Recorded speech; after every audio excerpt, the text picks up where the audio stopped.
વરસાદ ચાલુ થઈ ગયો જો, ને પવન પણ એટલો છે ને આમ આવે છે જે બી ઉગે ને ઇંકાથીને આવે છે તો આખી વસ્તીમાં પાણી પાણી થઈ ગયું.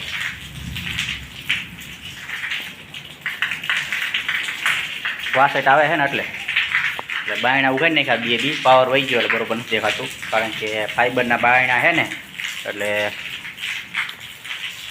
ઓજનો ઓલો ન થાય, પોઢી ન જાય એટલે. શાબાશ.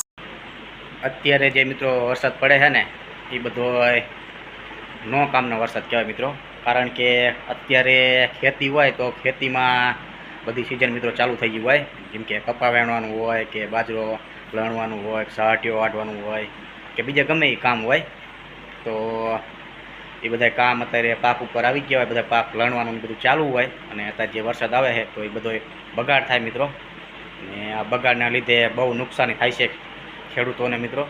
તો વરસાદ બહુ ન આવે તો સારું. यही नहीं, अभी और सुनिए. સરકાર પણ એવી વાતો તો કરતી જ હોય છે કે ખેડૂતોની સરકાર, તો જ્યાં જ્યાં નુકસાન થયું છે ત્યાં એક સરખો સર્વે કરાવે અને બધાને સહાય આપે મિત્રો, એવી આપણે સરકારને વિનંતી કરવી.